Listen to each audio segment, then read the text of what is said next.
All right, it is 9 o'clock. We are going to go ahead and get started. Let's see where I can, there we go, so Professor Reiner can see us. Well, good morning, everyone. I am Sonia Erbaum, the spokesperson at the American Institute in Taiwan. Very happy to welcome everyone to our 3 locations. We're going to be saying hello to the other locations in just a moment. But I am here in Taipei at the American Institute in Taiwan's American Center. And we are here with many of the people who are in Taiwan working on creating a media literacy and digital literacy curriculum for Taiwan. And we are so pleased to have a very expert speaker here with us today, Mr. Stephen Reiner. Here he is. Have a good look, because when we start the presentation, we're going to go to the PowerPoint, so you won't see his face anymore. So I'm going to give a brief introduction. Mr. Stephen Reiner is the Director of Video Journalism and an Associate Professor in the Stony Brook University of Journalism. He has lectured and conducted workshops and seminars in news and media literacy through the Stony Brook Center for News Literacy and overseas. And he is also a chief presenter on a Coursera MOOC, Massive Open Online Course, about news literacy, which is co-produced with the University of Hong Kong. He has conducted training sessions in science communications at colleges, universities, and foundations around the United States.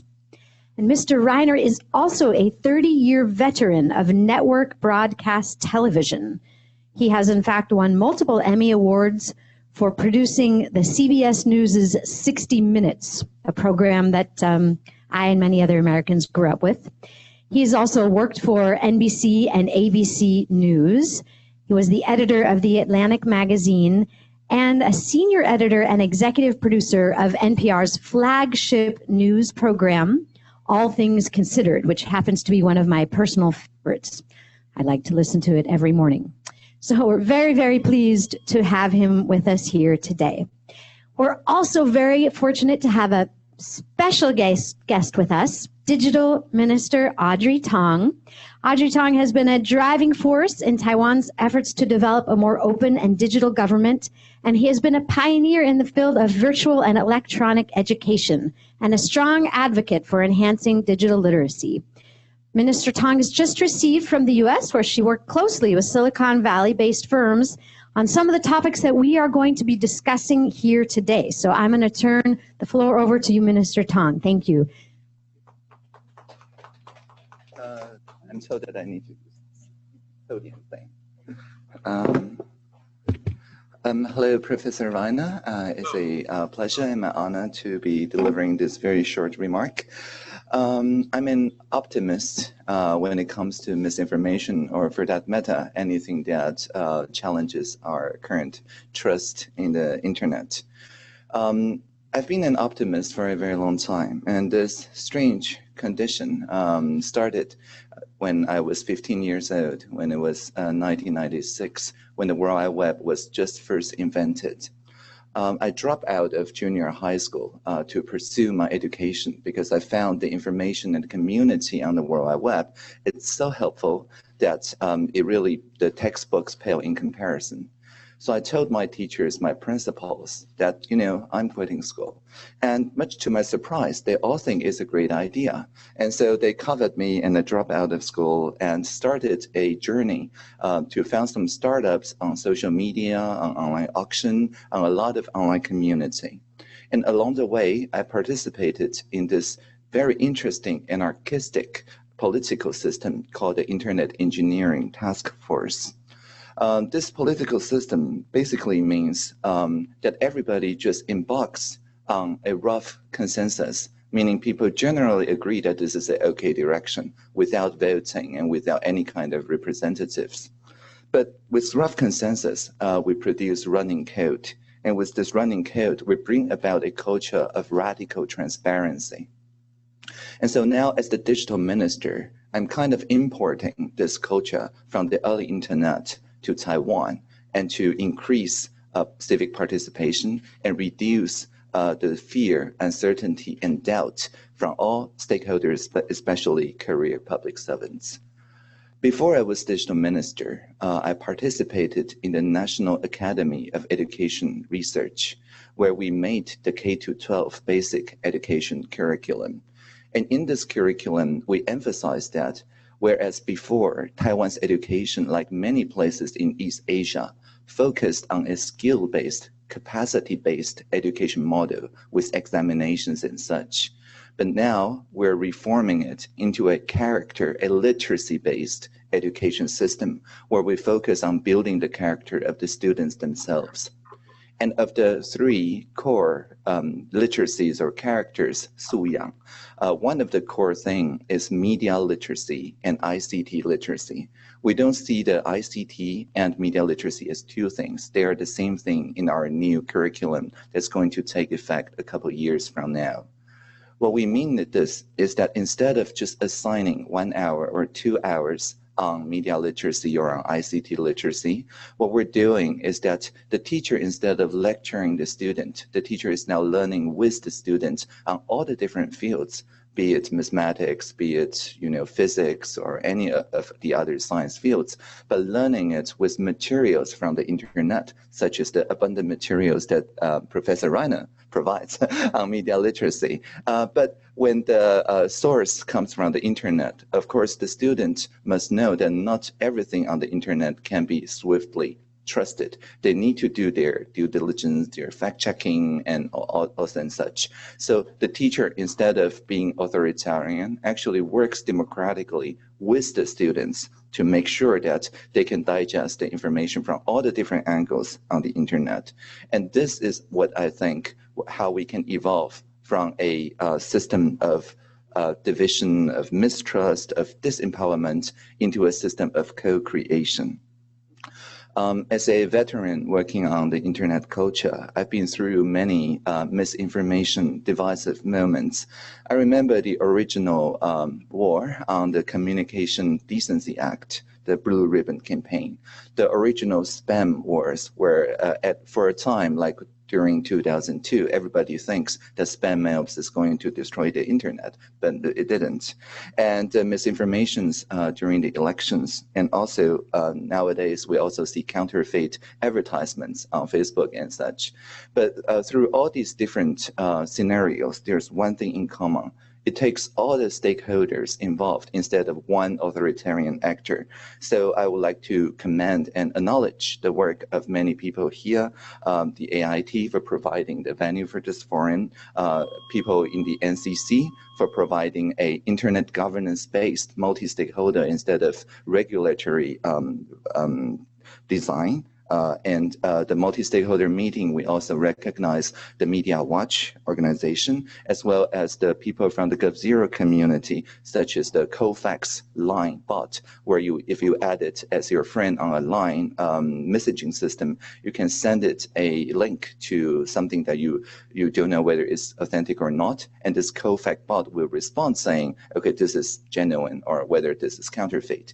And behind this is a huge crowdsourced campaign. And of course, I also want to commend the original news helper community from GovZero, 新闻小帮手, for inspiring projects like Kofax.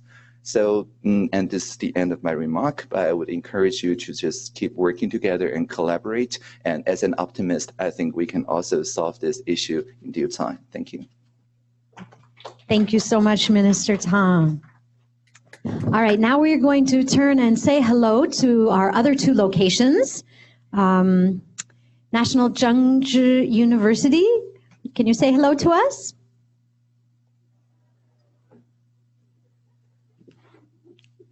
Hello. Patricia? Hi. Hello. This is NCCU National Zhengzhi University, and we have around 250 people here. We are Communication 101, so mostly college freshmen. So we are very interested in this topic. Thank you. All right, we're so happy to have all of you students here with us today.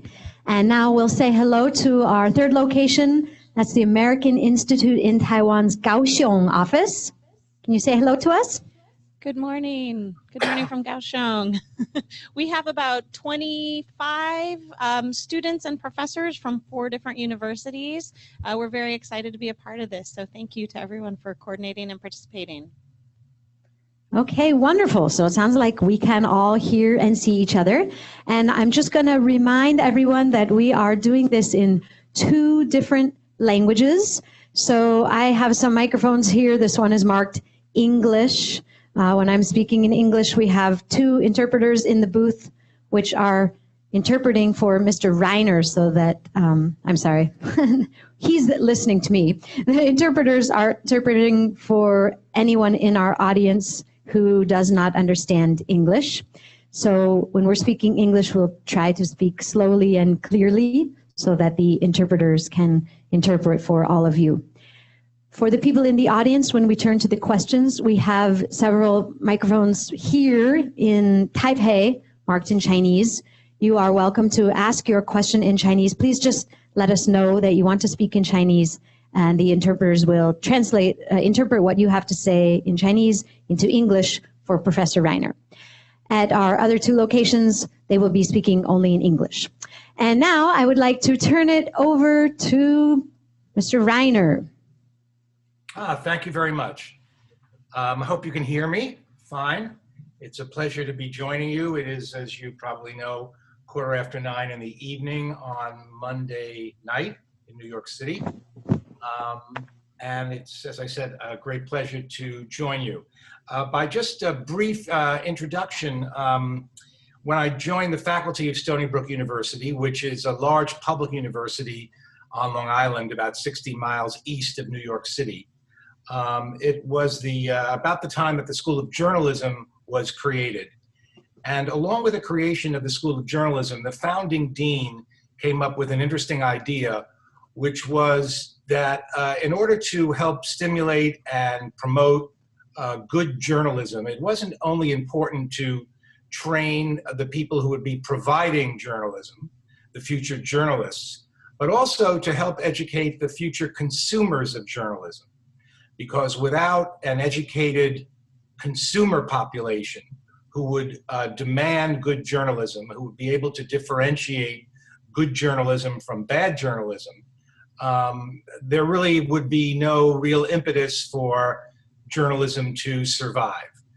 10 years ago, of course, seems a lifetime ago in terms of the changes that have taken place in the world of journalism, particularly in the United States, but also all over the world, the changing economics of journalism, the challenges that the internet poses, the remarkable variety and number of sources of information that are now available to anyone on the internet.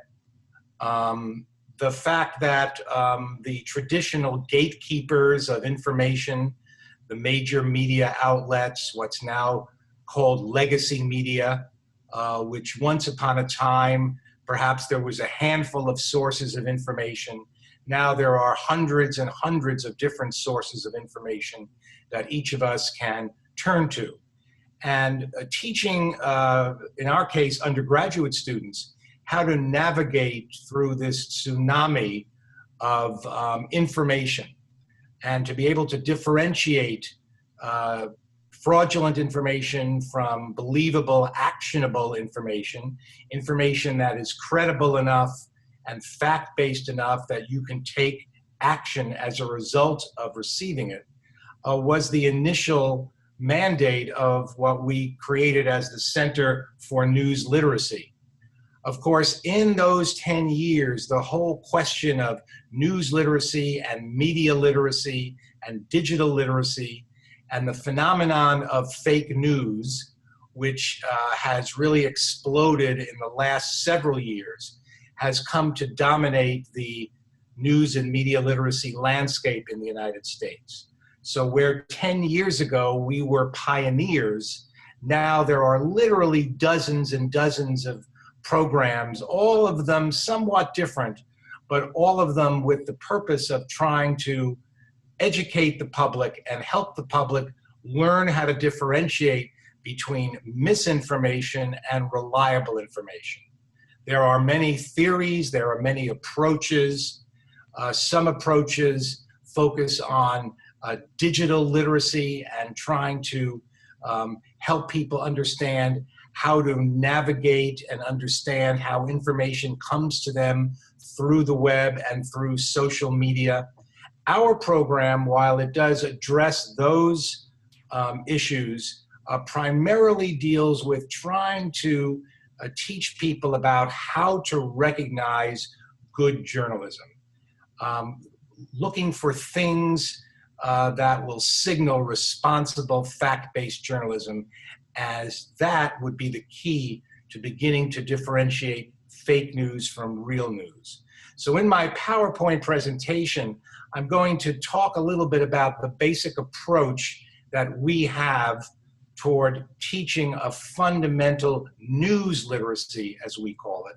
And then secondly, to talk about some of the specific challenges and some of the specific techniques that we can employ to help determine trustworthy information from untrustworthy information on the internet and on the web.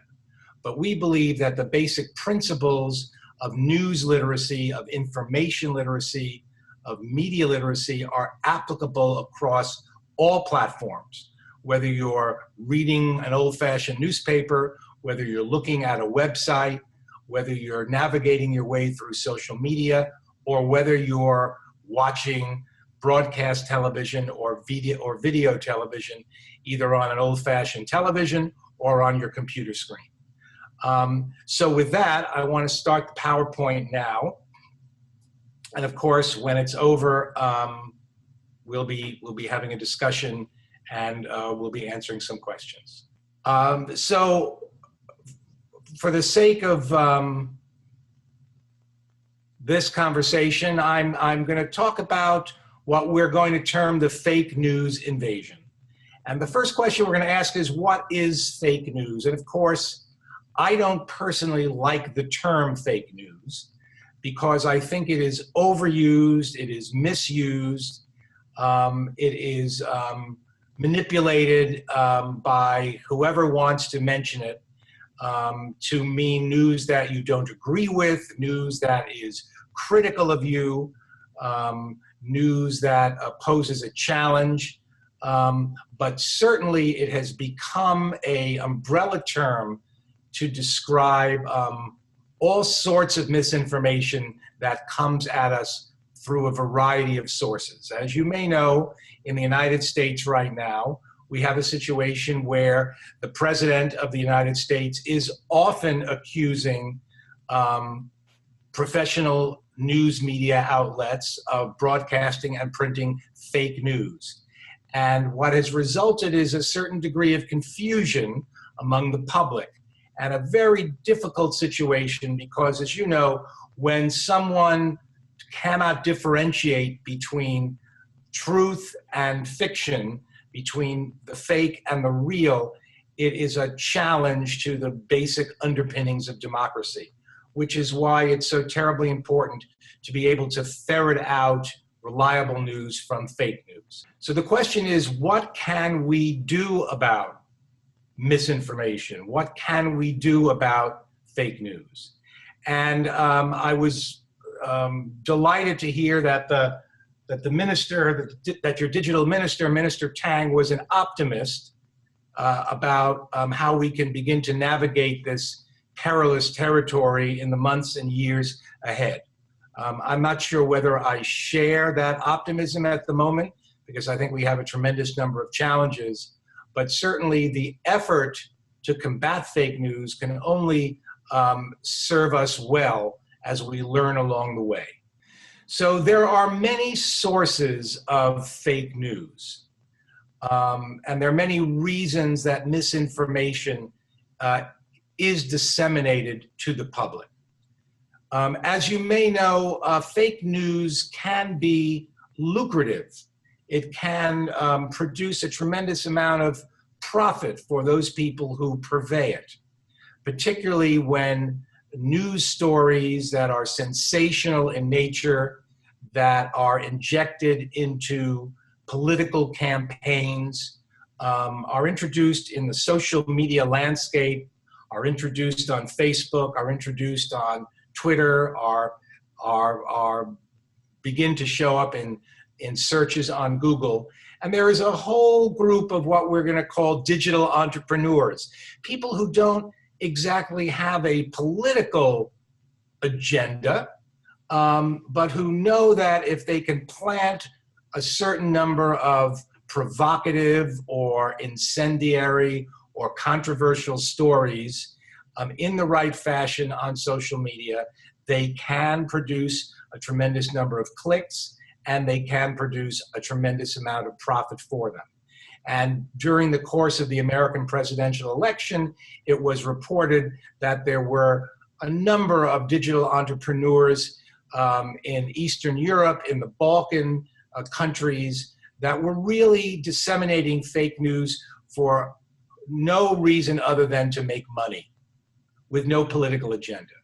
There are also, of course, propagandists and political partisans who have a vested interest in disseminating, in spreading fake news.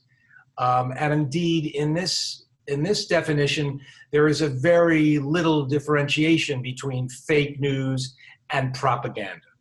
Fake news and misinformation spread for a certain purpose. This is also, of course, something that can become a question of partisan politics, where one can spread misinformation about a political opponent.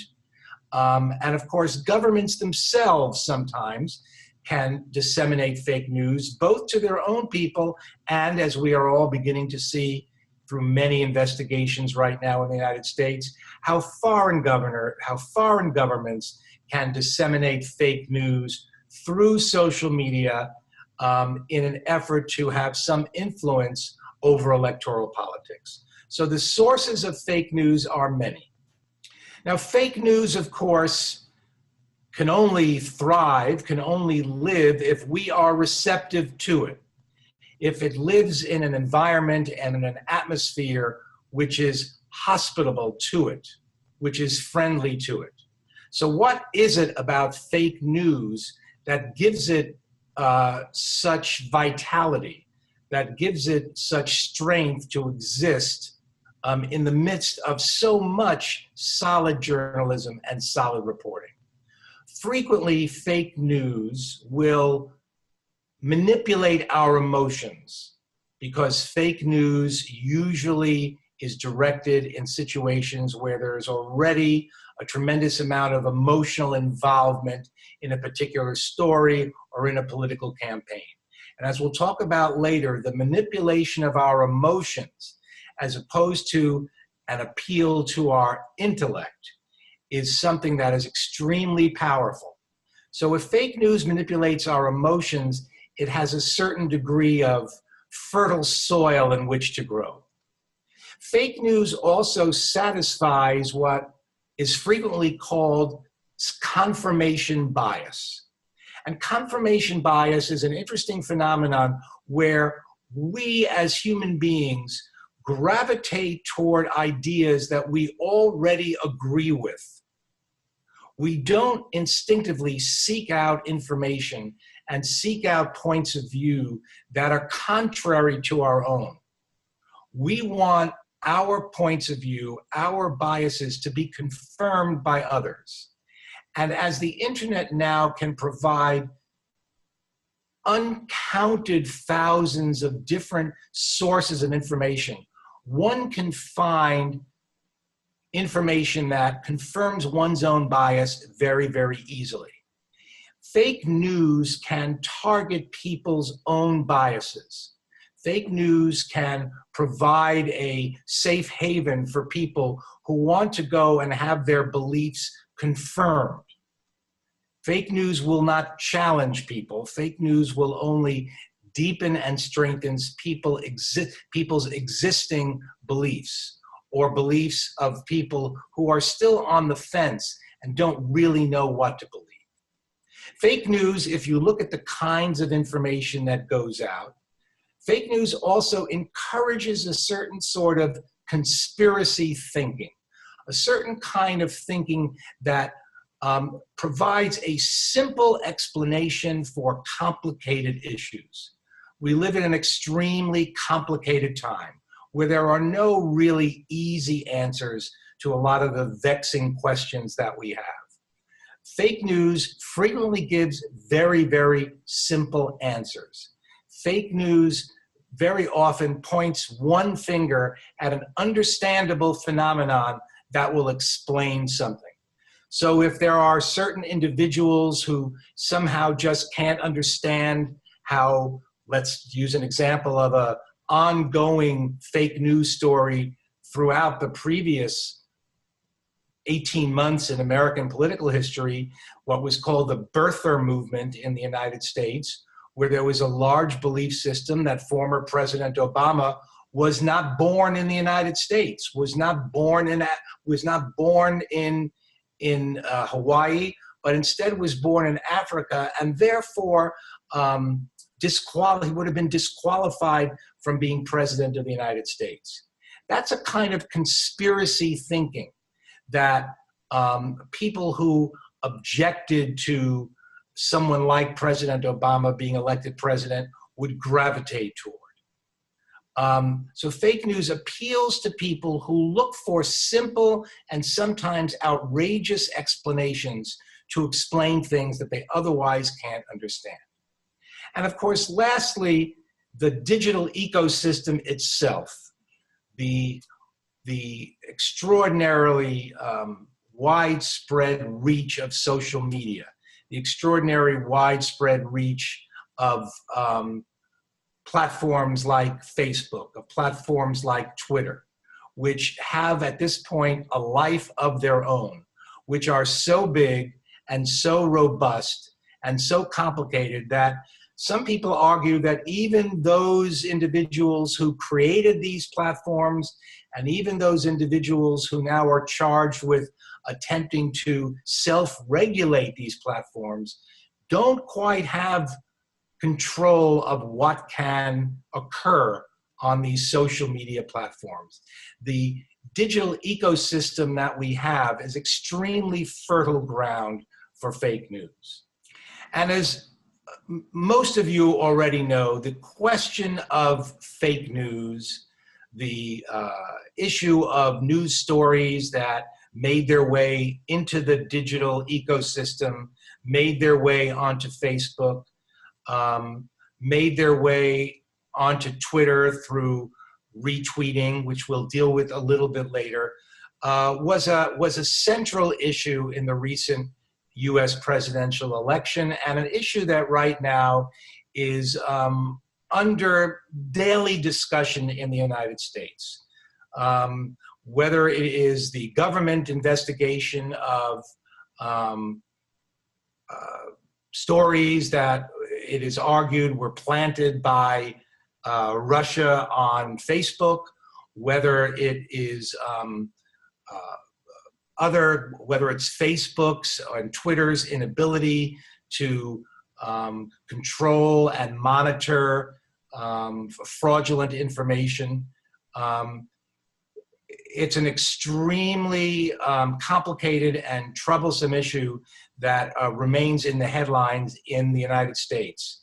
And as the next election cycle in the United States draws closer, which is going to be the 2018 congressional elections, many states and many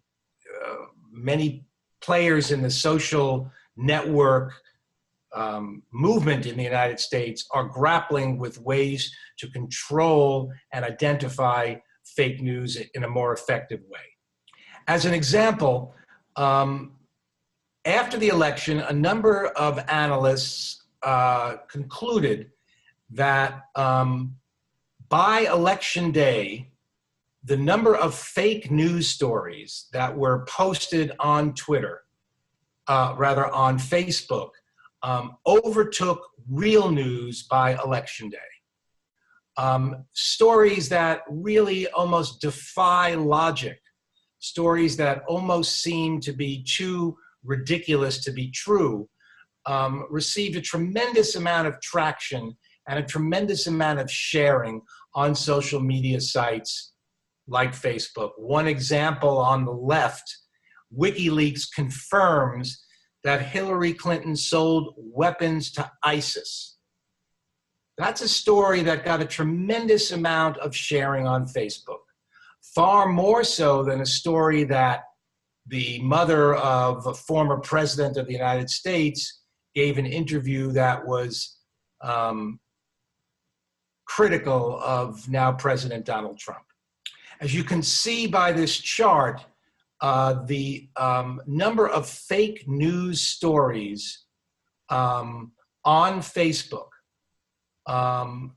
continued to rise, and the closer we got to Election Day, which was in August, at some point the number of fake news stories exceeded mainstream news, credible news stories by more than 1 million. 8.7 fake news stories engaged, shared, read on Facebook versus 7.3 million mainstream news credible stories on Facebook.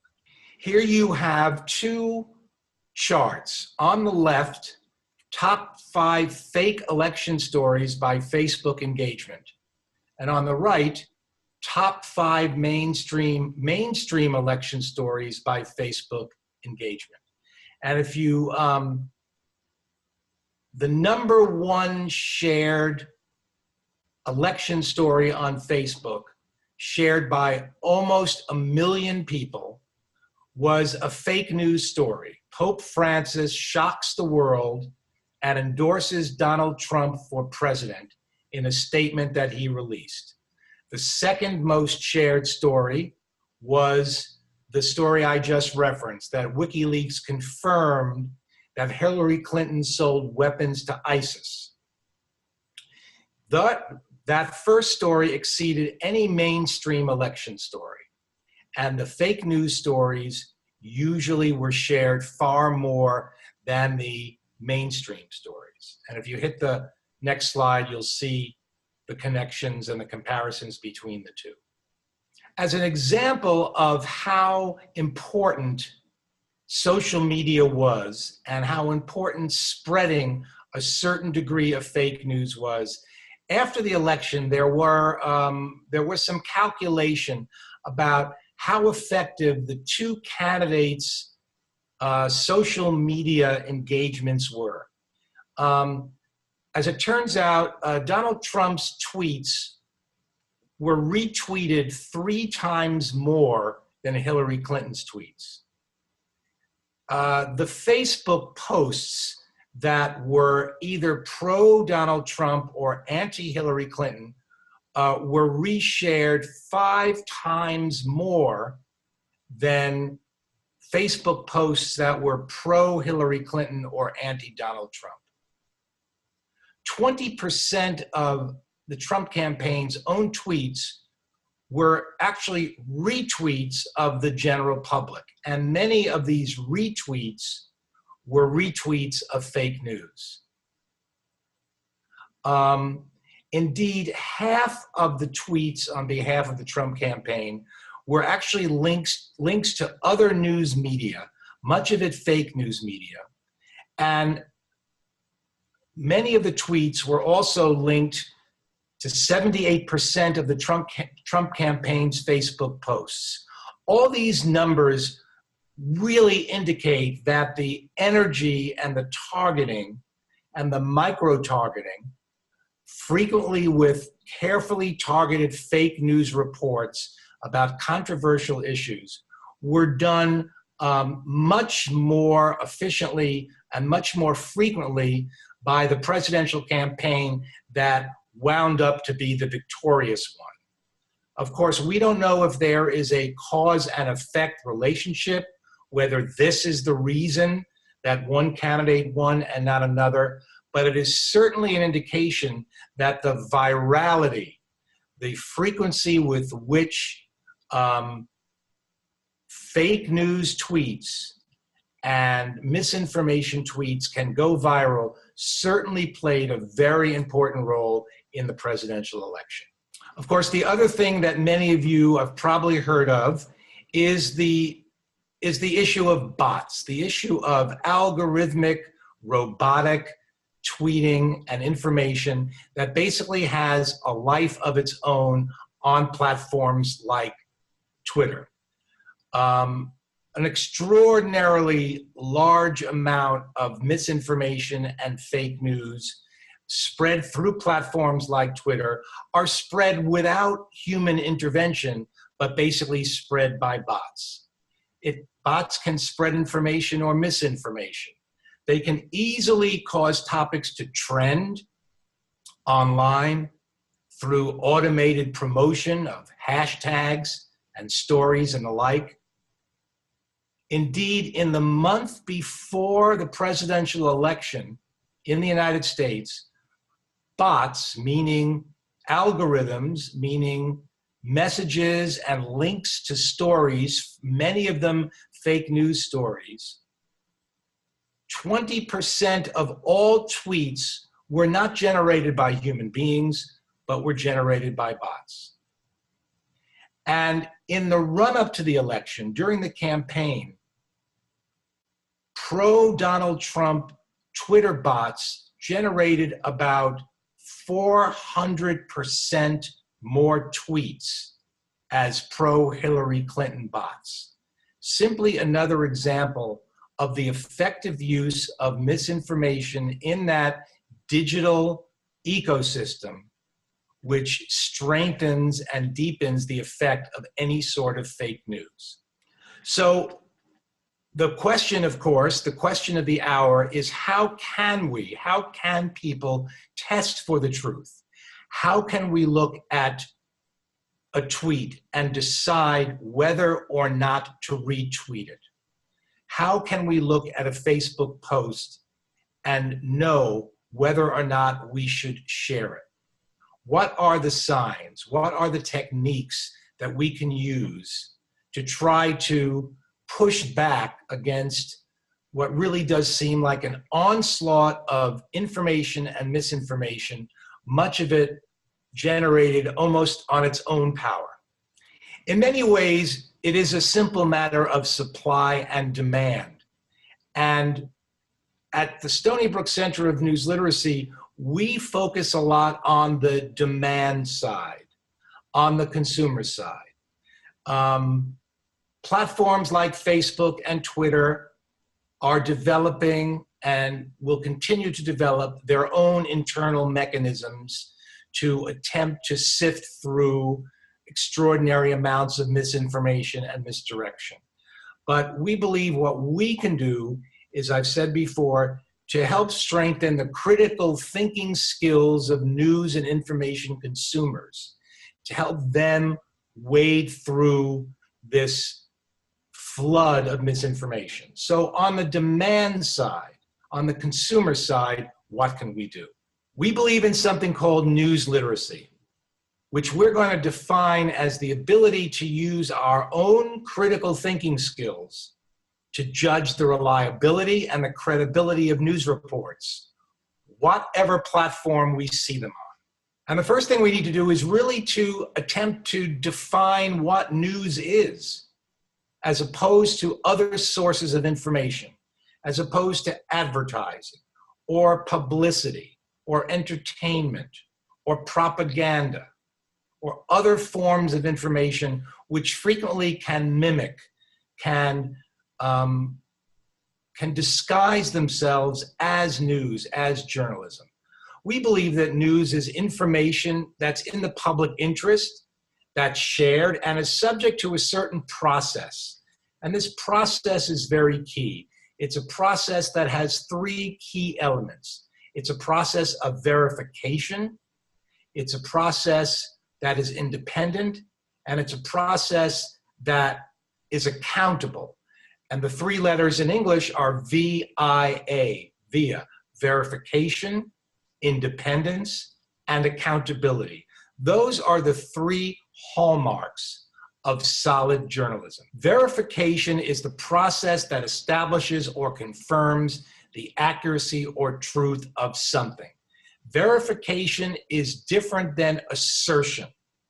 If I assert something, it is simply my opinion. It is simply a point of view. It is not necessarily based upon any verifiable fact. News reporting relies on a system of verification where I can prove to you that the information that I am providing has a basis in fact. Verification is based on evidence. And the most important part of evidence, the most important category of evidence, is direct evidence. In videos, in audios, in photographs, in documents, in records, in eyewitness accounts, in accounts by observers. Direct evidence coming from reliable sources is really the bedrock of verifiable journalism. And you need to look for direct evidence that supports the facts that are presented to you. Direct evidence is more reliable than indirect evidence. Indirect evidence can be accounts from spokespeople or press secretaries or press releases. They can be second-hand accounts or third-hand accounts. There can be computer models. There can be inferences from evidence. But indirect evidence is not as reliable as direct evidence. Indirect evidence is hearsay. Indirect evidence is overheard conversations. It's one person telling another person telling another person. It's rumor.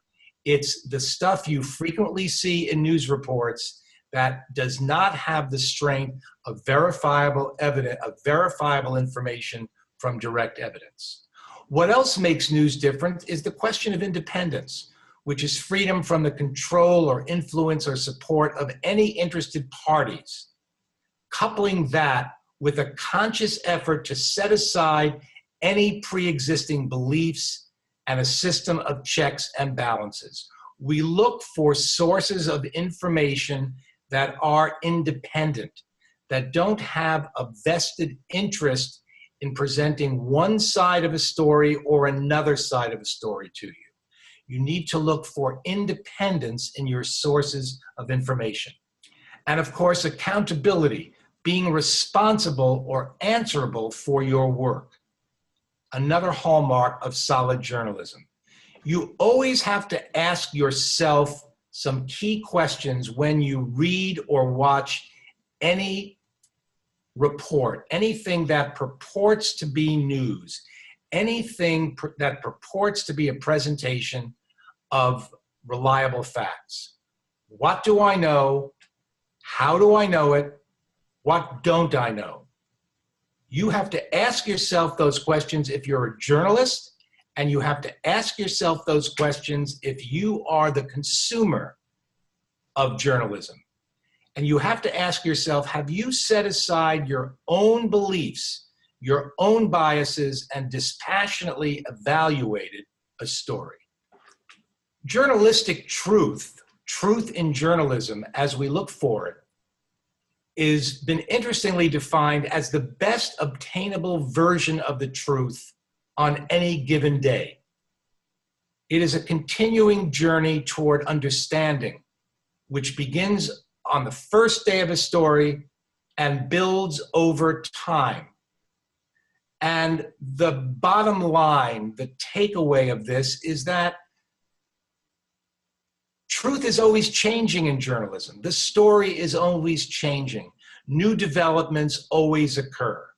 As you may know, there was a tragic mass shooting in the United States several weeks ago in New Orleans, where more than 50 people were killed and hundreds of people wounded by a gunman in Las Vegas. And if you followed that story over a number of days, you would see that one day's truth changes because new evidence comes about and new facts are revealed. And frequently, journalists are accused of inaccuracy and accused of fake news because people are only taking a snapshot of a story and not realizing that stories change over time. Journalistic truth develops as more and more facts are uncovered through reporting. Journalistic truth, we say, is provisional, that today's evidence may be changed by tomorrow's discoveries. Very important to keep this in mind. Journalistic truth is changing. It's a process. There is no absolute truth in journalism because new facts can always be discovered.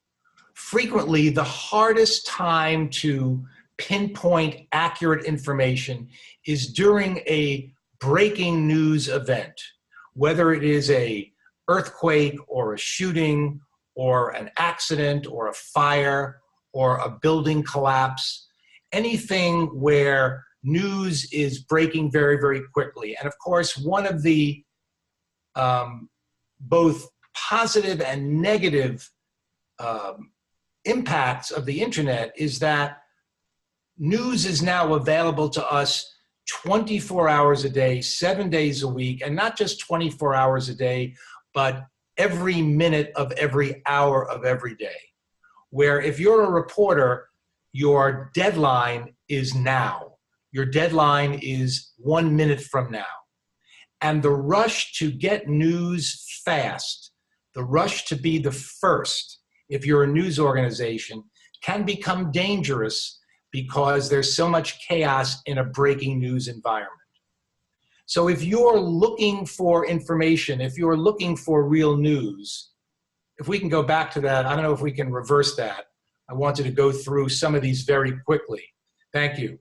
In the immediate aftermath of a breaking news stories, news outlets will frequently get things wrong. You should understand that. News outlets don't get things wrong because they want to or because they're incompetent. It's because they get things wrong because information is changing very, very quickly. Okay, you can move it on now. Sometimes verification, that process of finding reliable direct evidence, breaks down because journalists get sloppy because they're in a rush, or because people, sources of information, give reporters incorrect information, or even don't give reporters the truth. Verification can be very difficult, even when sources are helpful. One thing we have to realize, and again, this is largely because of this extraordinary wealth of information that is provided to us via the internet, that there are many, is what we call information neighborhoods. There are many sources of information. Not all of those sources are journalism.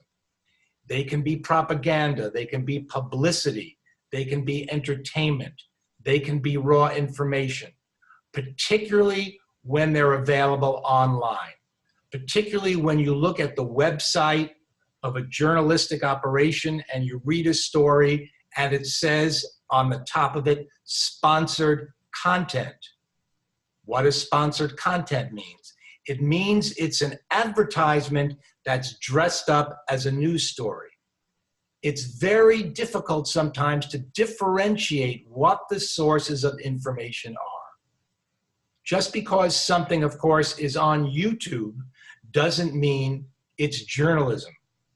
YouTube is populated by journalism, by publicity, by raw information. You have to be able to distinguish between those different sources of information, particularly when you see them on the internet. When you're looking for something that's reliable, consider all of the evidence that you see, that you read, that you watch or hear. Note which evidence is direct, from a reliable document, from an eyewitness, from a credible expert, and which evidence is indirect. Note yourself if relevant evidence is missing. And also note if there's irrelevant evidence that stands in the way of clarity. Those are some techniques for looking to see if there's good journalism behind the information that you are consuming. And as I've said, evidence exists on a spectrum. Every news account has some direct evidence and has some indirect evidence. Your job as someone who is evaluating the reliability of news is to weigh which kind of evidence dominates the story. You also must look for something we call transparency in a story. Are you understanding what the journalist, what the reporter is giving you? Do you understand the process through which that individual or that organization got their news reports? Are they clear about why, for instance, anonymous sources must be anonymous? Are things explained? How did they get their information? Why is some information missing? Are you being allowed into the journalistic process, which then gives you a greater understanding of the reliability of the information? Very quickly, the other thing you need to look for is the difference between fairness and balance and bias. Because fairness and balance are not the same things. Fairness is a question of quality. Balance is a question of quantity. Fairness means being fair to the evidence.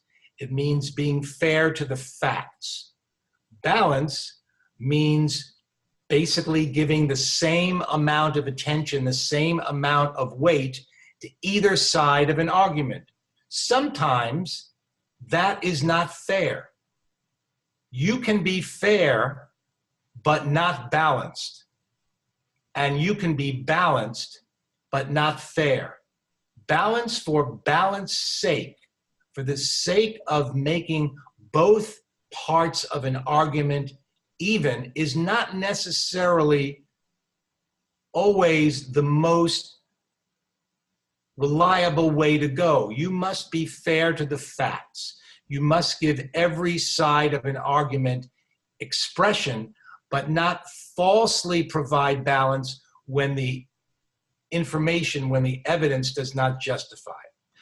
So what I've talked about so far, of course, applies through all platforms, but so many of us get our information online. So many of us get our information through our social networks, through social media, on websites, that looking at digital age media and deconstructing and understanding how information comes through us digitally is of utmost importance. All those fundamental approaches to understanding basic journalism, all those techniques to using critical thinking absolutely apply to looking at digital information, information on the web.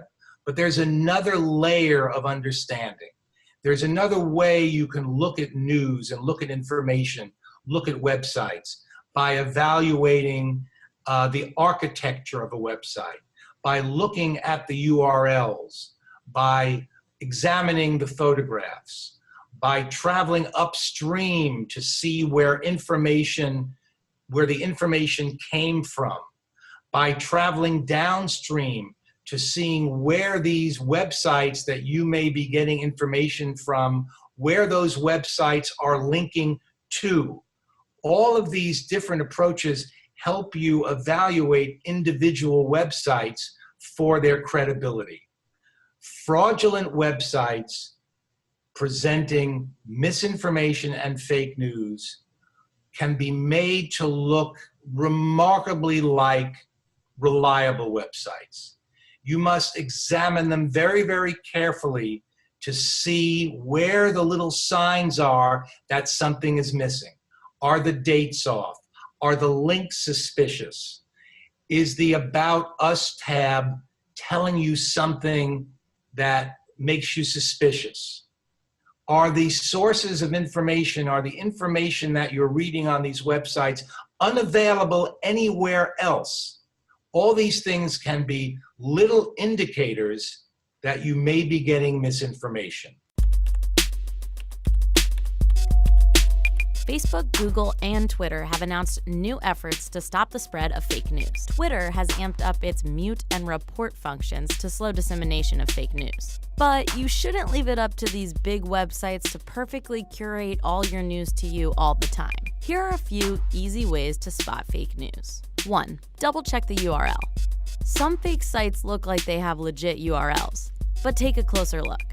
This site tries to fool readers into thinking it's ABC News, but the web address is a few letters off.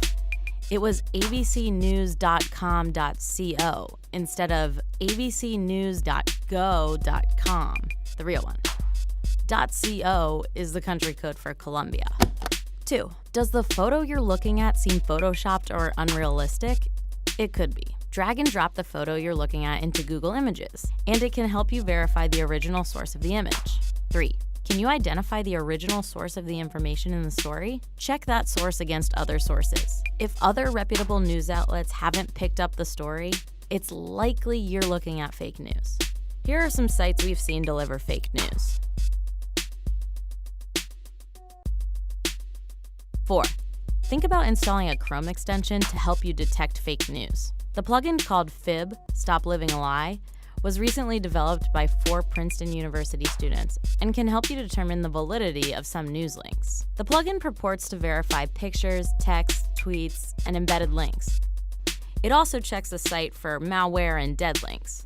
Other Chrome extensions like BS Detector and Fake News Alert say they do similar things. Before you send an article to all your friends on social media, consider visiting ideas 1 through 4. You'll thank us later.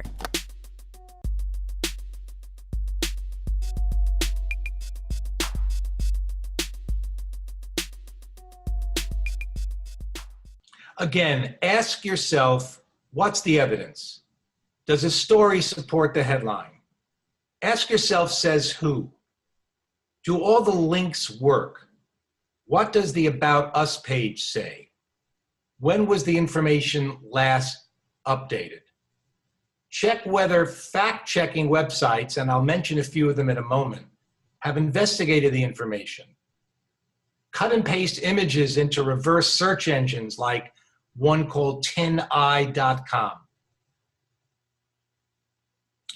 And lastly, and most interestingly in a way, beware of stories that come from people you trust, even from your friends and relatives. Don't confuse the sender of the story with the source of the information. There are a number of websites now devoted to unmasking fake news. Some of them use crowdsourcing. Others of them use algorithms that they've developed. Here is an example of a photoshopped story, a photoshopped photograph that pretended to show and claimed that this was one of the brothers that carried out the Paris terrorist attacks a number of months ago. It's a photograph of someone in a suicide vest holding what looks like a Quran. But of course, this is simply a photoshopped image that was originally a quite innocent selfie taken by someone holding an iPad. The crowdfunding website Grasswire fact-checked this and debunked this. But before they could debunk it, this particular photograph, the one that has the X through it, went viral and was picked up by newspapers all over the world. It was picked up in Spain. And when there were terrorist attacks, another set of terrorist attacks in Nice, this photoshopped image of a simple selfie was reborn again and went viral again as a piece of fake news. Just an example of what can happen. There are a growing number of watchdog websites in the United States, and I know there is an extremely active and robust effort in your country to also root out misinformation. 3 of the most respected ones in the United States available on the web is factcheck.org, PolitiFact, both of which deal with mostly political information, and Snopes.com, which is a highly reliable debunker of fraudulent misinformation on the web. 7 quick steps to examining the journalism, whether it's online. Step 1, always compare the main points of the story to the headline of a story.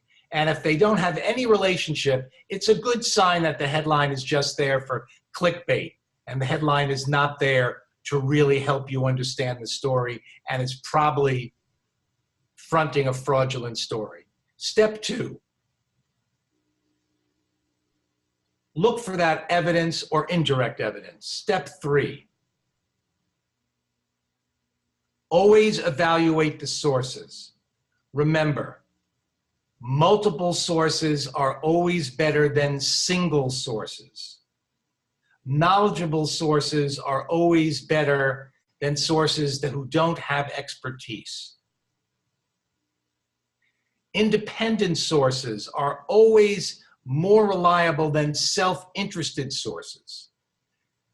Who the sources of information are, extremely important. And when the sources are anonymous, expect and demand the journalist tells you why those sources have requested anonymity and whether those anonymous sources are in a position to provide the information that they are.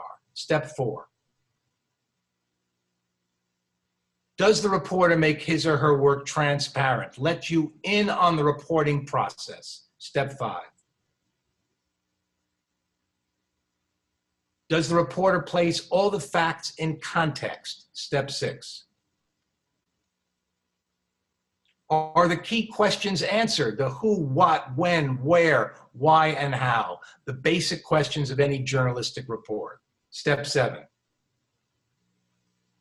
Is the story fair? Is balance called for, or was balance simply done for balance's sake? Was the language fair? Was the information presented fairly to the evidence? In the digital age, of course, headlines can be very, very different, because headlines are frequently there to generate clicks, to sell, not to tell the story. Always ask a 2-word question. The digital age, in fact, has transformed the landscape for news producers and news consumers. But I can't repeat enough, no matter how you're getting your information, you have to ask yourself a 2-word question. Says who?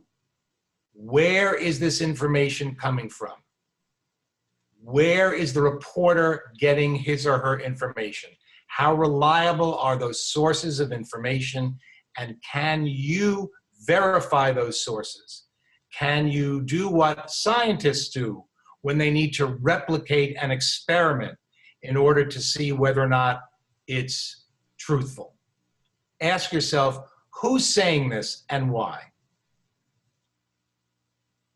Remember, as I've said before, there are a couple of just key things to keep in mind. Independent sources are better than self-interested sources. If I have an interest in one side of the story, I'm not a reliable source of information.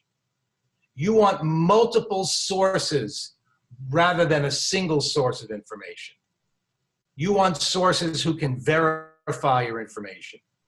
You want sources who are authoritative and informed, and you want sources, when you can get them, who are named and not unnamed sources. Independence, multiple, verifiable, authoritative, and named sources are what you must look for all the time. If you don't find them, you don't necessarily have a trustworthy piece of journalism.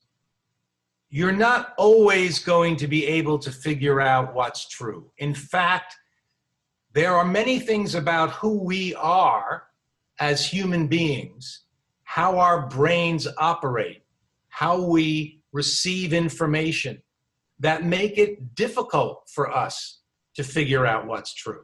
What's, of course, true is this. What's not true is this. If it's on the internet, it doesn't necessarily have to be true. It's something that every child, every student in grammar school and middle school must understand again and again. Just because it's there doesn't mean it's true. So as a souvenir, here's a digital coffee cup for everyone. And the slogan one of the slogans I want to leave you with is this: think once before you act, think twice before you speak, and think 3 times before you post anything on Facebook, Instagram, or Twitter, because we are not all only news consumers. We are all news producers. We all, by virtue of the fact that we have a smartphone, that we have a Twitter account, that we have a Facebook page, all of us have more power to disseminate and spread and share information than any human beings who have ever walked the face of the earth before. We are all incredibly powerful producers and disseminators of information. And in a famous line from the movie Spider-Man, with great power comes great responsibility. We all have tremendous responsibility to pass on only information that we are convinced is accurate, and simultaneously to call out information that we not only suspect is inaccurate, but we have detected as inaccurate. And as I've said, it's not always easy for us to do that. I'll answer the question.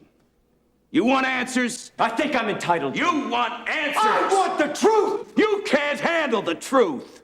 That's a pretty famous scene from a well-known American movie called A Few Good Men. And the punchline of that movie is, you can't handle the truth.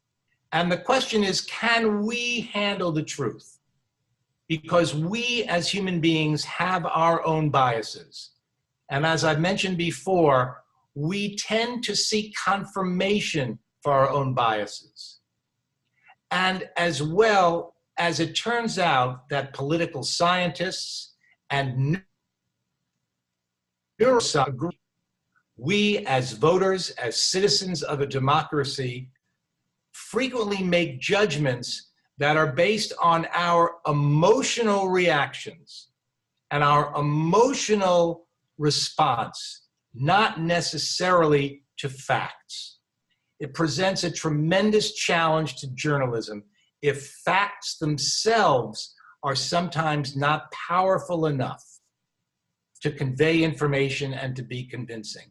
If we make a decision about what to buy, or we make a decision more importantly about who to vote for, and that decision can be based on emotional reactions, it means that we have to work even doubly hard to ferret out the truth. It's hard for all of us to admit that we're wrong.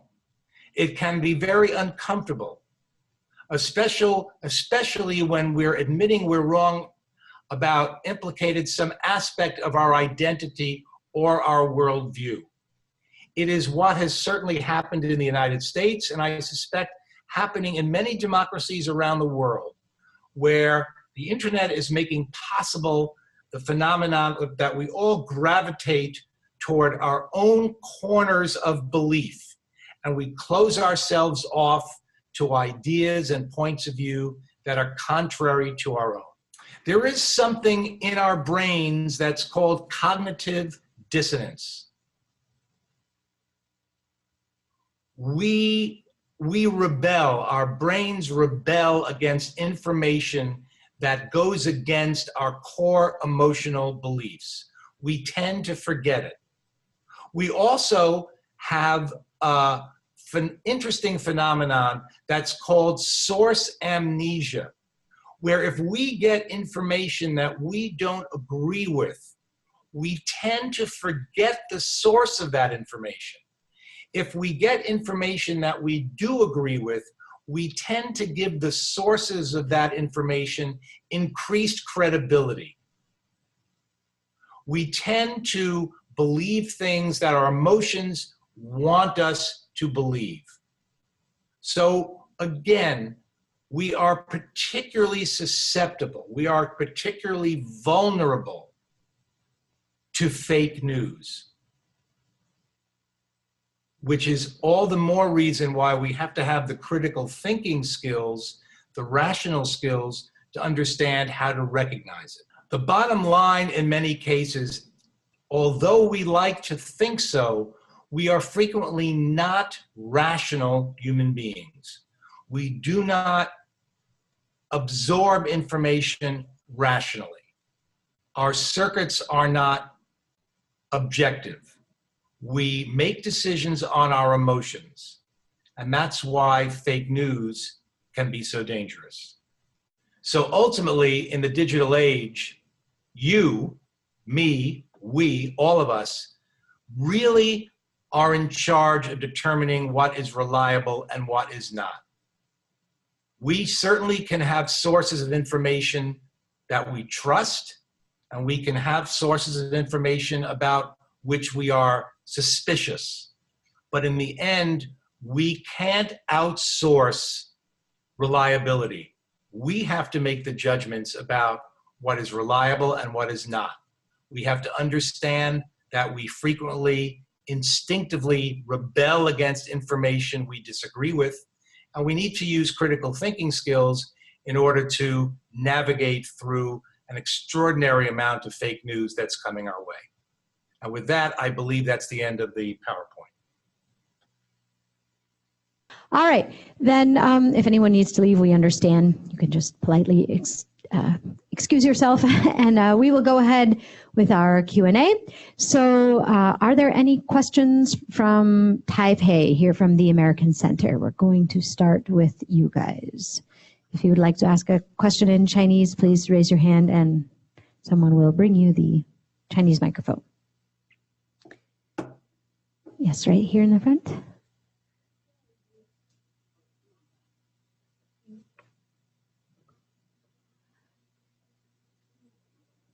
Hello. Hi, I'm curious. It does seem like fake news in the US is something that's not stoppable. And I think speaking to many editors in the US, I think they're all very frustrated with fake news. And even if they try to do media literacy, I think the effect is very limited. And the fact that you're trying to push media literacy, people don't necessarily want to read about media literacy. So there's a question of acceptance as well. I'm curious, have you seen this phenomenon of fake news spreading in other parts of the world? And how can we, as media organizations, do something about this? Because there are many media organizations who are producing, in the state that we are, bad quality journalism, which really adds to the problem of fake news. So as an industry, I'm just curious if there's any effort in the US or around the world that you see are addressing this issue as an industry. You're absolutely correct. It is a perplexing problem, and what the industry is doing and has done may indeed not be sufficient. I agree. The proliferation of fact-checking, not only fact-checking sites, but fact-checking sections of all the various major news media outlets, the focus on trying to fact-check in real time during political debates, to call out misrepresentations and mistruths when they happen as often as possible, is really all the industry can do. I really think in the end, this really has to be, at this stage, in my opinion, a long-run educational enterprise, because people who are susceptible to fake news are not only susceptible to it because of our own human frailty and our own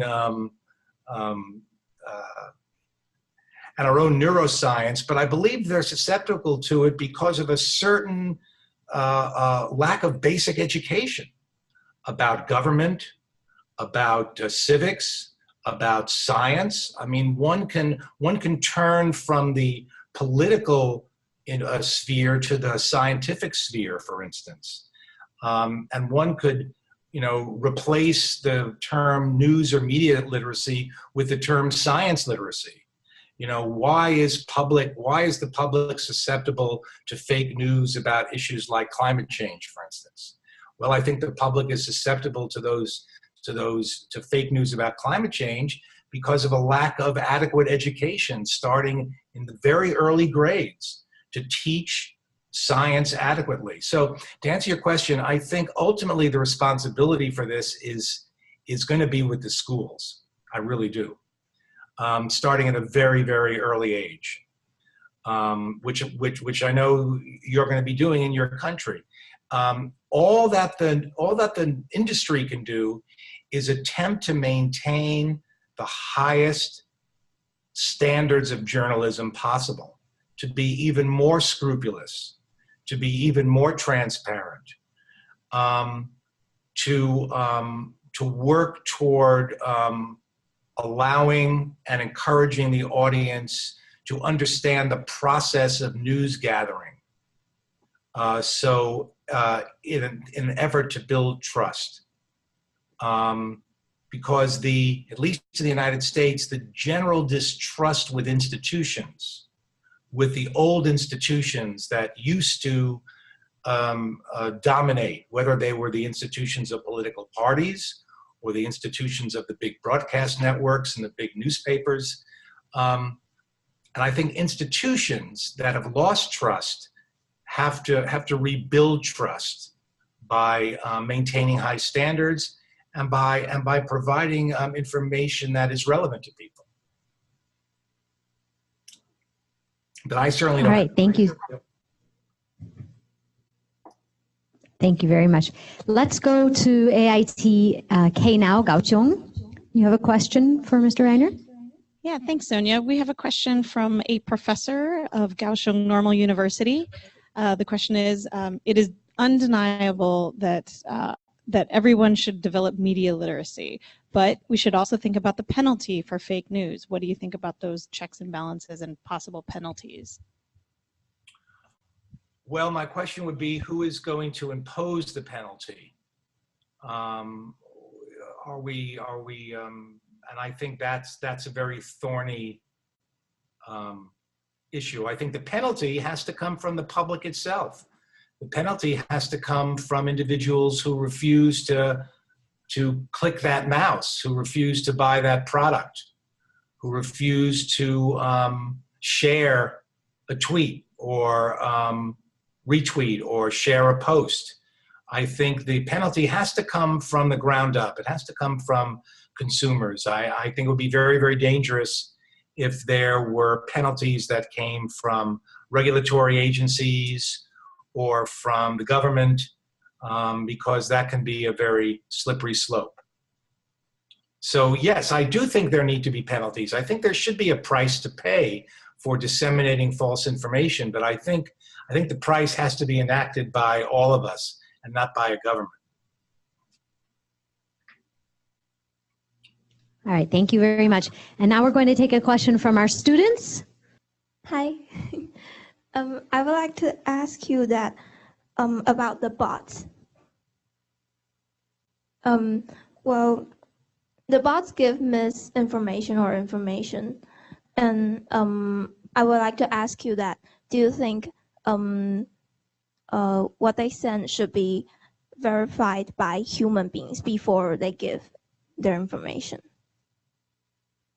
Yes, I think ultimately that would be ideal. And I know that both Twitter, which is really where bots are prevalent, and Facebook, which has other ways of information and ads and stories being spread by algorithms and not by human beings, are hiring more and more people, hiring humans to independently check. But how many humans can be hired and how much of this can be done by algorithm is really an economic determination.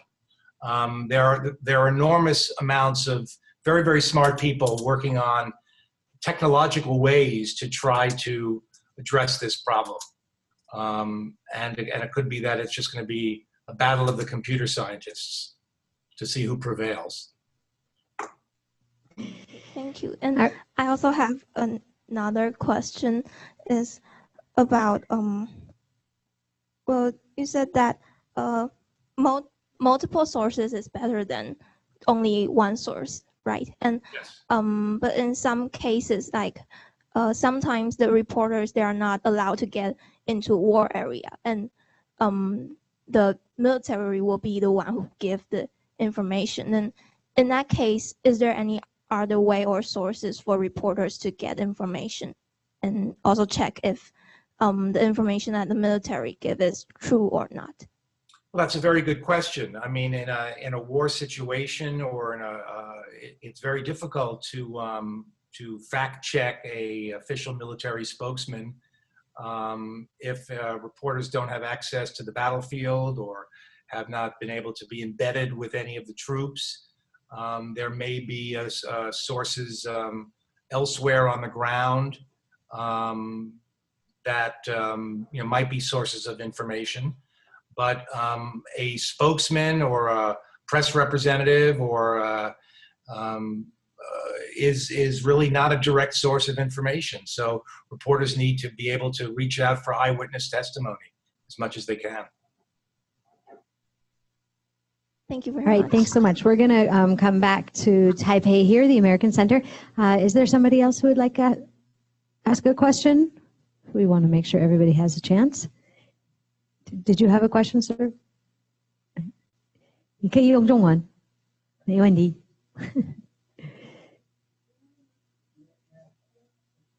Okay, could you just, I'm sorry, tell us where you're from? I'm from the Commonwealth magazine. I'm curious about the role of technology company in this, because they are a platform where all the fake news disseminate. And recently there's been a lot of cases, in Europe where, these technology companies are using or spreading information they like as a way to make money, or, favoring instant articles on Facebook because they are a source of income for Facebook, or certain types of posts because that drives eyeballs. But they tend to say that they're just technology companies and not publishers. I'm referring to Google and Facebook and Twitter. So I'm curious, what would you, what's your stand on this, and what role do you think they should play in fake news? Well, as you well know, because you're informed about this, this really is the question and the debate that's going on right now, certainly in the United States.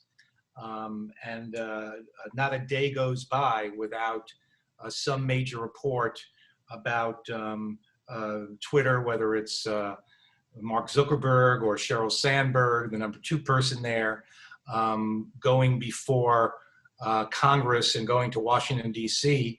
to make the case that Facebook and or Twitter can essentially self-regulate and resist government regulation. But I think it's inevitable that there is going to be more and more pressure coming from the government to begin to deal with Facebook and Twitter and the like as something more than a simple platform, something more than a simple telephone wire where information passes. That just to claim that they're simply a platform is really not credible anymore. I think something new has been developed, and I don't think anybody has quite figured out what it is yet. And I think that includes the people who created it. There is a debate that even Facebook doesn't really understand Facebook anymore, that it could be a kind of a Frankenstein creation that has gotten so big and so unwieldy that even Mr. Zuckerberg doesn't quite know what to do about it. And it seems to have been a very, very painful, slow process to get him to begin to recognize that Facebook is not an innocent in this circumstance right now. So I think we can look toward a real battle over some kind of regulation. And of course, regulation can be potentially dangerous and can be potentially harmful. So I don't think anybody knows the answer right now, because I do think that what has been created is something that we've just not seen yet. And I don't think we know the implications, and I don't think we know how to control it. I think it's the very beginning of what we can do. All right, thank you very much. We're going to go back to Kaohsiung now. Thank you. We have a question from one of our professors. Okay, can you hear me? Okay, Yes. I actually got two questions, but I was told that there's not much time left, so I chose only one. My question is, should we regulate fake news? Because some people create fake news not for political reasons, commercial interests, or triggering hate. They create fake news just for fun, or maybe they just want to practice writing skills. Is regulating fake news against freedom of speech? That's my question. Well, again, that's a very important question. And I think there are tremendous dangers inherent with regulating so-called fake news. I think it should only be absolute last resort, and hopefully not a resort that we ever need to employ. Because I think there are just too many inherent risks, inherent dangers in giving any single entity the power to regulate information, because one person's fake news is another person's truth in some cases. I think this has to be regulated by us, by the marketplace, by people who simply are educated enough, are smart enough, are concerned enough to make decisions that will starve fake news to death. And the only way to starve it to death is not to accept it, not to buy it, not to believe it, not to act on it. And I don't know what that's going to take, because again, it's a term that's bandied about too often by too many politicians. It's certainly something that has exploded in the United States, as you well know, where there's a lot of misinformation that's sent out almost every day, and it's very difficult to navigate. But I think it's up to all of us to be vigilant. All right, thanks so much. We are going to go back to our university students. They have two questions. We're going to take two questions from the students right now. Hello. Well, I want to know about what do you personally think is the greatest obstacle in stopping fake news?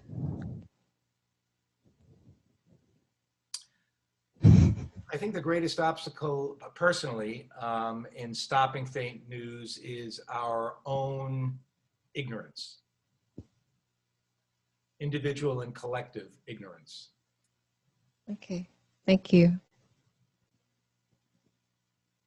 And okay, I have another question. As we all know, it is an obvious fact that the internet and social media enables fake news to spread more widely and faster than we can ever imagine. Has this become a concern to you? Oh, absolutely. Yes, of course. It's a concern to me as someone who was a professional journalist for many years, someone who teaches journalism now, and as someone who has a son who is your age or a little bit younger, who is going to be living in the world 10, 20, 30 years from now. And I want him to live in a healthy democracy where people make decisions based upon facts, and where we can all, there's a very famous a phrase that you can be entitled, you're entitled to your own opinion, but you're not entitled to your own facts. I think a democracy, there will be disagreements, healthy disagreement about how to approach issues, how to solve problems, how to make choices, but a democracy can only make those decisions if there is a broad agreement about a certain set of facts that we can all agree on. And then we can take our different approaches. But I think if we lose the ability to agree on certain fundamental facts, that democracy is threatened. Thank you. All right, and we're going to come back to Taipei here. We have a question. Please just let us know where you're from. Okay, I have a question that a very practical one, that every day we can always see that President Trump criticizing Americans' mainstream media, those very prestigious media, and said that they are making fake news. And for us foreigners, it's very difficult for us to discriminate or to find the truth. Who is true, the president or the mainstream news? How should we do? How the American usually try to figure out which side they can trust more. Okay, and another question is that every day maybe we can see some countries like mainland China, the Communist China, and what they say it's very difficult also for us to know whether that is a national propaganda, that is a communist propaganda, or that is true or not. So what would you suggest? Thank you. Well, that's a very difficult question to answer, obviously. The term fake news is being used rather promiscuously, with very rather carelessly, and being used to dismiss things that you just don't agree with. So I think one needs to hold the news media accountable. One needs to insist that, because so much of the information, I think one of the problems right now is that so much of the information that is subsequently called fake by the president is information that comes from anonymous sources. It's information that comes from leaks within the administration, where no one's name is ever used, where no one is willing to say, my name is so-and-so, and I am giving this information to the news media. Everybody is doing it under cloak of darkness. So it's very, very easy for the president to dismiss it as fake news. And I think that's going to be a problem unless and until more people decide to provide information not anonymously. And I think the media has to do more to try to credential the anonymous sources of information. But certainly the term fake news has been thrown around much too casually, and it's very dangerous. Okay, let's go back to Kaohsiung. They have a few more questions. Hello, I'm Samuel Hong from National Kaohsiung University, who teach media literacy. We know actually a lot of so-called news came from the PR offices. They not only write some news and give it to the media, but also make a lot of misinformation online and make a lot of events and try to create it as if it was true. And how should we teach the students to differentiate? Well, that's absolutely true, and that's what their job is. Publicists and public relations people. Their job is not to inform, but their job is to convince, and their job is to present a certain perspective, and their job is not to present news. Certainly news organizations have to know that when they get a press release from the public relations department of a company, that's what that is. That's a press release. Then that press release needs to be looked at journalistically, and the consumer needs to look at a body of information that is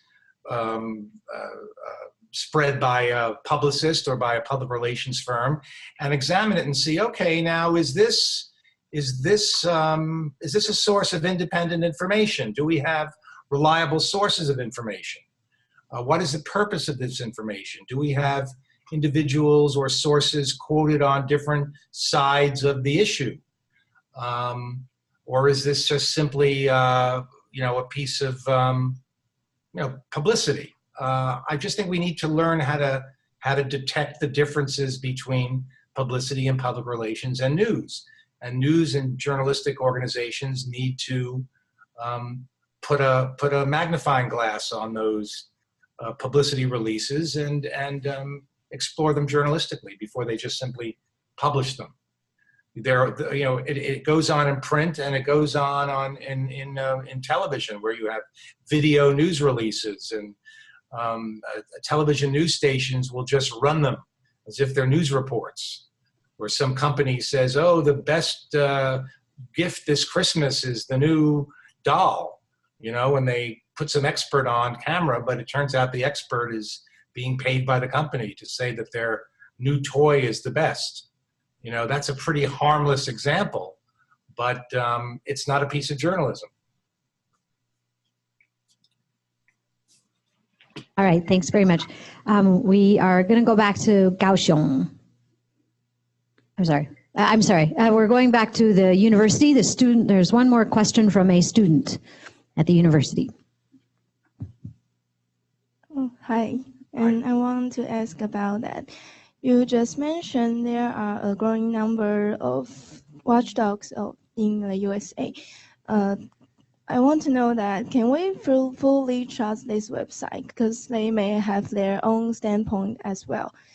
So should we trust them, or they are just another information resources? Well, that's an excellent question. Again, you can trust some.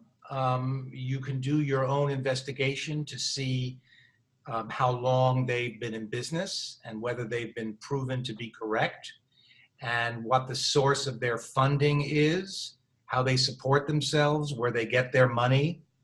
That can frequently be an indication of whether or not they're independent. And I think if they're independent and they've been in business a long time, and they've been proven to be credible and correct, then you can trust them. But you're asking the right questions, certainly. You need to decide for yourself whether or not they are trustworthy. But certainly one way to help determine whether they're trustworthy is to try to determine as best you can where they get their money from. Are they sponsored by an organization or by a foundation that has a particular political point of view? And sometimes you can tell that by the other sites that they may link to, because sometimes you can tell what's really going on, not by looking at the site, but by looking at where they link to. Okay, thank you. You're welcome. All right. Okay, and we're back here to Taipei. We'll take maybe one more round of questions all around. Is there a last question from Taipei? Sorry, and just please let us know what organization you're with.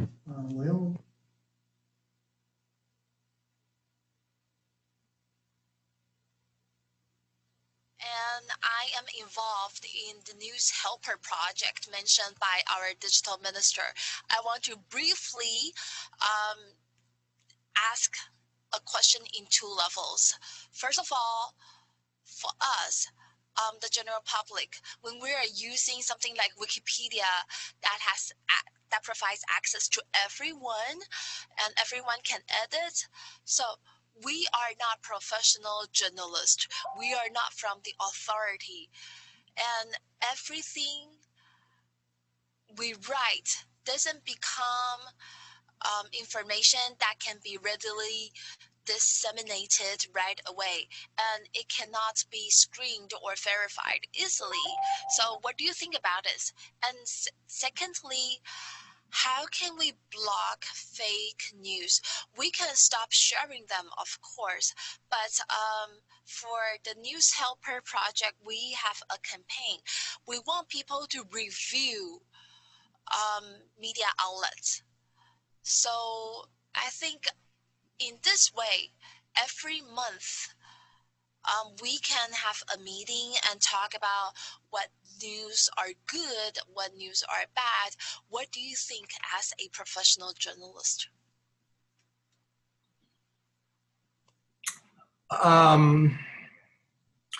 Well, I mean, from what I understand of the News Helper approach, it sounds like a very valuable tool.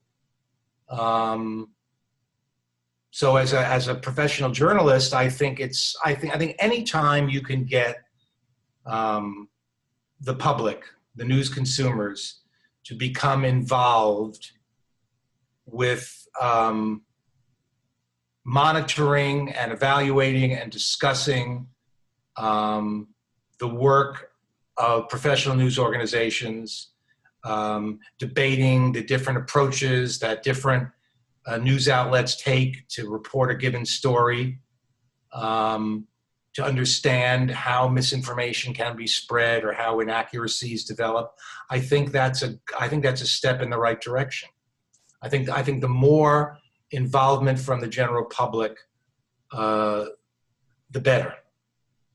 So I would be in favor of that kind of approach. Okay, thank you. And we are going to take a last question from the university from Dr. Shi.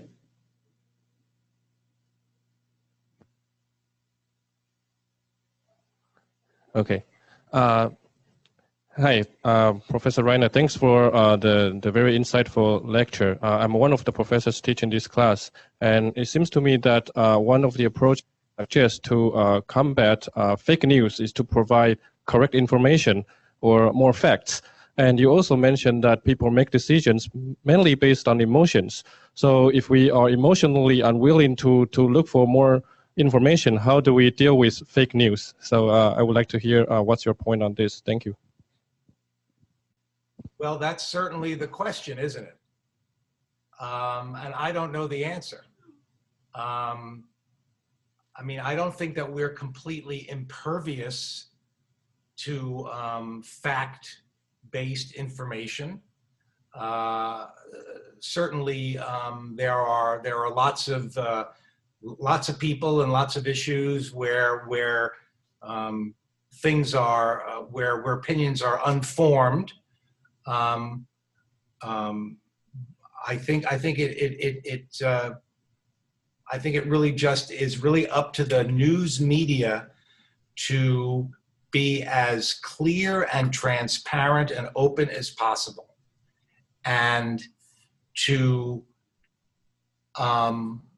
provide news that is so relevant to people that they begin to trust it, and they begin to test it, and they begin to see that it's advantageous to them to have trust in their news media.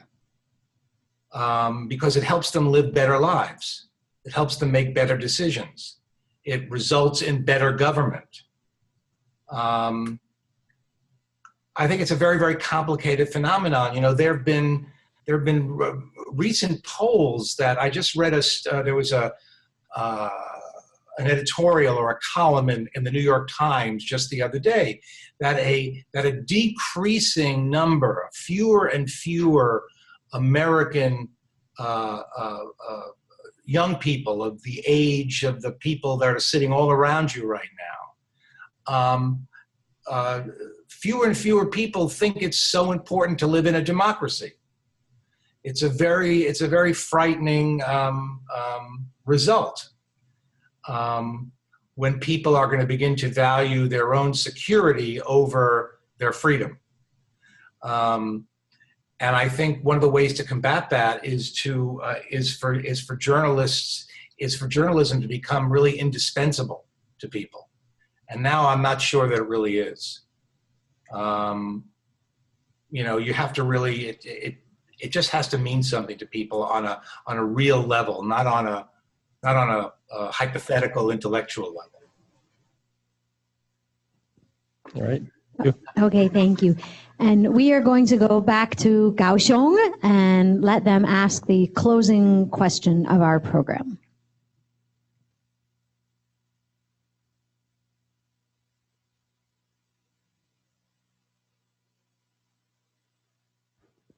Am I on? Oh, hi, I'm a student from Normal Kaohsiung Normal University in KNU. And I'm wondering that in your slides, you mentioned it is important for news literacy delivered to everyone in the daily life. And I'm wondering, in the United States, is news literacy taught in the normal schools, like elementary, middle schools, or only for university students of media departments? And don't you think this is important to teach the kids in the future to equip with such an ability to differentiate fake news and the real ones? Thank you. It's an excellent question. As far as I know, and I'm certainly not familiar with everything everywhere in the United States, news literacy is certainly taught beginning to be taught more at the high school level as well as the college level. And I think there is a certain degree of general media literacy that's occasionally taught in elementary schools. And by media literacy, it's more in terms of understanding about advertising and commercials and things like this. But I think it absolutely must be taught,